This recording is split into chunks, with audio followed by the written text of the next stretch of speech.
السلام عليكم ورحمة الله وبركاته. بسم الله الرحمن الرحيم. الحمد لله رب العالمين والصلاة والسلام على أشرف المرسلين وعلى آله وصحبه أجمعين. أما بعد فإن توفيق إلا بالله عليه توكلت وإليه أنيب وبمن لا ينتشر. سيد عثمان തങ്ങളെ നമ്മോട് വളരെ സർവത്തായ രീതിയിൽ നമുക്ക് വേണ്ട ഉപദേശ നിർദ്ദേശങ്ങൾ നൽകിയ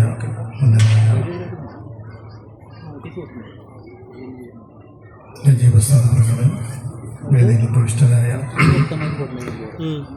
സദാത്തുക്കളെ പണ്ഡിത മഹത്തുക്കളെ ഉമറക്കൾ സഹോദരന്മാരെ സഹോദരന്മാരെ സുദീർഘമായ സംഭാഷണങ്ങളിലൂടെ ശ്രമിച്ചു.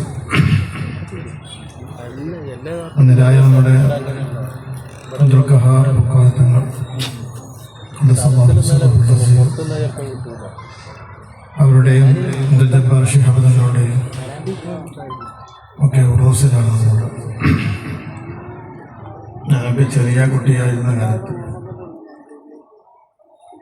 എൻ്റെ പിതാവിൻ്റെ ജ്യേഷ്ഠനാണ് തന്നരായ അബ്ദുൽ ഖഹാർ പോയത്.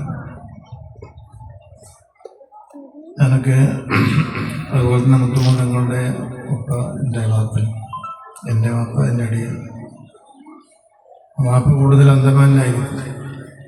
അപ്പം ഞാൻ വീട്ടിലെ എന്താവശ്യമുണ്ടെങ്കിലും മുത്താപ്പാൻ്റെ അടുത്തേക്കോ അല്ലെങ്കിൽ അളാപ്പാൻ്റെ അടുത്തേക്കോ ഉമ്മ പറഞ്ഞേക്കും. അങ്ങനെ എപ്പോഴും ഇടപെടാൻ വരാനൊക്കെ കാണാനൊക്കെ ഒരുപാട് സന്ദർഭങ്ങളും അവസരങ്ങളുണ്ടായിട്ടുണ്ട്. ഞങ്ങൾ താമസിക്കുന്നത് വട്ടക്കാട് പോയിൻ്റ് അക്കരയാണ്. ഞങ്ങളുടെയൊക്കെ പിതാമഹൻ വന്ദനായ സയ്യിദ് ഹുസൈൻ മുല്ലക്കോയ ഖദ്ദസല്ലാഹു സിർറഹുൽ അസീസ് അവരെ ഞാനൊന്നും കണ്ടിട്ടില്ല, ഞങ്ങളാരും കണ്ടിട്ടില്ല. വലിയ വിലായത്തിനുടമയായിരുന്ന വലിയ ഒരു മഹാൻ. ഒന്നിരായ PMS പൂക്കോത്തങ്ങളുടെ സഹോദരൻ കൂടിയാണ്, അഥവാ എളാപ്പാൻ്റെ മകൻ ഹുസൈനാറ്റക്കോത്തങ്ങൾ. വെല്ലൂരിലെ ഹുസൈനാറ്റക്കോത്തങ്ങളുടെ 6 മക്കളിൽ മൂത്ത മകൻ്റെ മകനാണ് പൂക്കോത്തങ്ങൾ, കോയഞ്ഞിക്കോയത്തങ്ങളുടെ മകൻ. രണ്ടാമത്തെ മകൻ മൊഹദാർ കുഞ്ഞിശ്ശേരി കോയത്തങ്ങളാണ്, അവരുടെ മകനാണ് സയ്യിദ് ഹുസൈൻ മുല്ലക്കോയത്തങ്ങൾ. ഞങ്ങളുടെ ഖഹാർ പൂക്കോയത്തങ്ങളുടെയും എൻ്റെ പിതാവിൻ്റെയും മുത്തുമോൻ്റെ പിതാവിൻ്റെയും ഒക്കെ പിതാവ്. അപ്പം അത് അവരുടെയും മുത്താപ്പാൻ്റെയും ഒരു മുത്താപ്പ ഉണ്ടായിരുന്നു, ഒരു ജ്യേഷ്ഠൻ. അവർ 25 വയസ്സിൻ്റെ ശേഷം ഒരു കല്യാണം കഴിച്ച് ഒരു അസുഖബാധിതനായി. ആ അസുഖബാധിതനായ സന്ദർഭത്തിൽ വല്യപ്പ പറഞ്ഞാലോ, മോനെ നിങ്ങൾ ഈ അസുഖത്തിൽ മരണപ്പെടും, അതുകൊണ്ട് നിങ്ങൾ വളരെ നല്ല ഉറപ്പോടുകൂടെ ഇരുന്നോളി. അദ്ദേഹം കല്യാണം കഴിഞ്ഞ ഉടനെയാണ് നമ്മൾ അനുസ്മരിക്കുന്ന മുത്താപ്പാൻ്റെയും ജ്യേഷ്ഠനായിരിക്കുന്ന ഒരു മുത്താപ്പ ആ അസുഖത്തിൽ അവർ മരണപ്പെട്ടു. കല്യാണം കഴിഞ്ഞ ഉടനെയാണ്. അപ്പം ആ കല്യാണത്തിൻ്റെ ചില കാര്യങ്ങളൊക്കെ ഉണ്ടായതുകൊണ്ട് ഒന്നിരായ ഞങ്ങളുടെയൊക്കെ പിതാമഹൻ ഹുസൈൻ മുല്ലക്കോയത്തങ്ങൾ അന്തമാനിലേക്കൊരു യാത്ര നടത്തുകയുണ്ടായി. അന്തമാനിൽ പോയ സന്ദർഭം അന്ന് ബ്രിട്ടീഷിൻ്റെ ഭരണകാലമാണ്.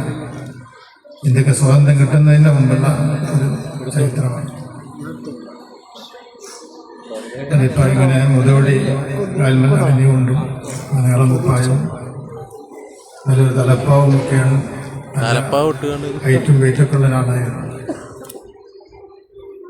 അങ്ങനെ കപ്പലിറങ്ങിയ അവസരത്തിൽ വടി അവർ പിടിച്ചു വാങ്ങി. ബ്രിട്ടീഷിൻ്റെ ഭരണമാണ്, ബ്രിട്ടൻ്റെ ഭരണമാണ്.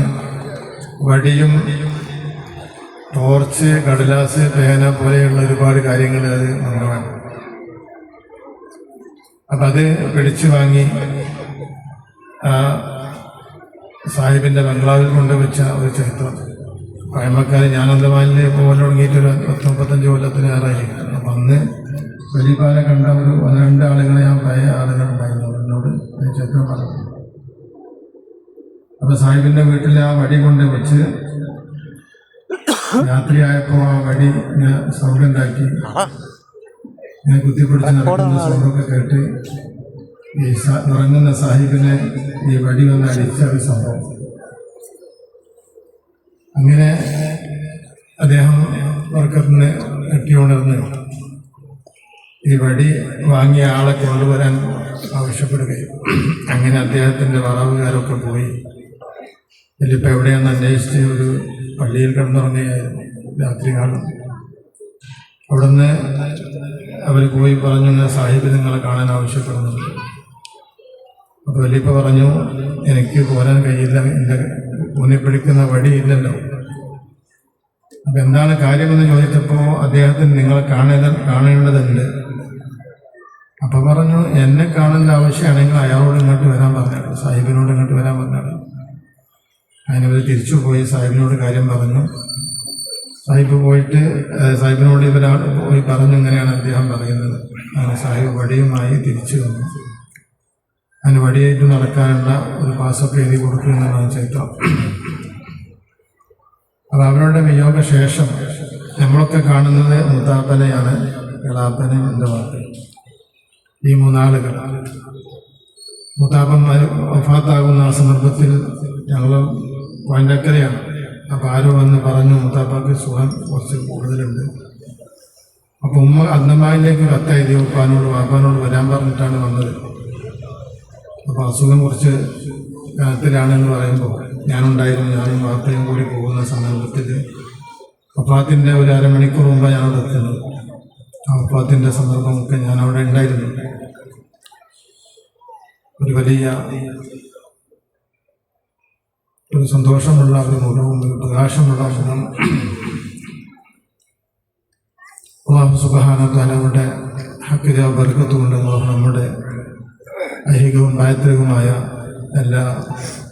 നമുക്കെല്ലാ വിജയവും അല്ലാഹു നൽകി അനുഗ്രഹിക്കട്ടെ. അതുപോലെ തന്നെ നമ്മുടെ അബ്ദുൽ ജബ്ബാർ ശിഹാബുദ്ദീൻ നോക്കിയ എൻ്റെ ജ്യേഷ്ഠനാണ്, മുത്താബയുടെ മകൻ. ഇവിടെ ഈ പള്ളിക്ക് വേണ്ടി, ഇവിടെ പള്ളി ഉണ്ടായത് തന്നെ മുത്താപ്പാക്ക് ഇവിടെ വീടിന് വേണ്ടിയാണ് സ്ഥലം വാങ്ങിയത്. അന്ന് എളാപ്പ പറഞ്ഞിട്ടാണ് ഇത് അവിടെ തന്നെ താമസിച്ചാൽ മതി, ഇങ്ങോട്ട് വേണ്ട എന്ന് പറഞ്ഞ് പിന്നെ ഇവിടെ പള്ളിയാക്കുകയാണ്. ഇതായിരുന്നാലും ഈ ഭാഗത്തുള്ള ആളുകൾക്ക് നേരത്തെ ന്യൂസ് പറഞ്ഞതുപോലെ ഒരു വലിയ അനുഗ്രഹമാണ്. മഹാനായ തങ്ങളുടെയും അവരുടെ പത്നിയുടെയും ഒക്കെ ഒരു നമ്മുടെ ഇവിടെ നിദ്രയാകും, ഇവിടെ കിടന്നുറങ്ങുന്നു. അത് ഈ നാടിന് അനുഗ്രഹമാണ്. അല്ലാഹു സുബ്ഹാനഹു വ തആല മഹാന്മാരായ നമ്മുടെ സദാത്യങ്ങളുടെയും ഒക്കെ ഹക്കിജാഹ ബർക്കത്ത് കൊണ്ട് അല്ലാഹു നമ്മുടെ എല്ലാ നല്ല ഉദ്ദേശങ്ങളും അല്ലാഹു പൂർത്തിയാക്കി തരട്ടെ. അപ്പം അങ്ങനെ മഹാനായ ഒരു വലിയ സയ്യിദിൻ്റെ ഉറൂസിലാണുള്ളത്. നേരത്തെ സൂചിപ്പിക്കപ്പെട്ടതുപോലെ മുത്താപ്പയെ കൂടുതൽ ഞാൻ കണ്ടിട്ടില്ലെങ്കിലും കുറഞ്ഞ കാലങ്ങളിലൊക്കെ എനിക്ക് ഓർമ്മയുണ്ട്. അത് എനിക്ക് ഓർമ്മയുള്ള സന്ദർഭത്തിൽ കക്കാട് ജലസാക്കുന്ന കാലം അന്ന് വരുമ്പോൾ അന്നത്തെ കാലത്ത് 100 രൂപ എനിക്ക് തന്നിരുന്നു. അന്ന് എത്രയോ കാലങ്ങൾക്ക് മുമ്പാണത്. ആ ഒരു നെൽക്കതിനൊക്കെ ഉള്ള ഒരു പഴയ നൂറുണ്ടല്ലോ. അങ്ങനെ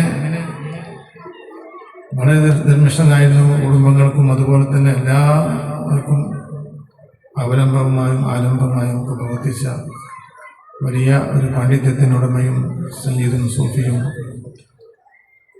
മുത്തഖിയുമായ വലിയ ഒരു അല്ലാഹു സുബ്ഹാനഹു വ തആല അവരുടെ ബർസഖിയായ ജീവിതം സന്തോഷത്തിലും റാഹത്തിലുമാക്കി കൊടുക്കട്ടെ. അവരെയും നമ്മെയും നമ്മിൽ നിന്ന് മൺമറഞ്ഞു പോയ മറ്റ് നമ്മുടെ സദാത്യങ്ങൾ, അതിനകത്ത് സൂചിപ്പിക്കപ്പെട്ടതുപോലെ മഹാനായ ശിഹാബുദ്ദീങ്ങൾ, അതുപോലെ തന്നെ നമ്മുടെ സിനാറ്റ കോയത്തങ്ങൾ, ഇവരൊക്കെ ഷഹബാനിലാണ് വഫാത്ത്. ഹൈദരി തങ്ങൾ, എൻ്റെ പിതാവ് റജബ് 14-ാണ്, 15-ാണ്. അപ്പം അങ്ങനെയുള്ള ഒരുപാട് മഹാരഥന്മാർ മൺമറഞ്ഞ മാസവും കൂടിയാണ്. അല്ലാഹു സുബ്ഹാനഹു വ തആല അവർക്ക് ഹഖ് ജാഹ് ബർക്കത്ത് കൊണ്ട് നമ്മുടെ എല്ലാ പ്രയാസവും അല്ലാഹു തആല ദൂരീകരിച്ചു തരട്ടെ എന്ന് ദുആ ചെയ്തുകൊണ്ട് ഈ പരിപാടിക്ക് എല്ലാവിധ ആശംസകളും കൊണ്ട് ഞാൻ നിർത്തുന്നു. അസ്സലാമു അലൈക്കും.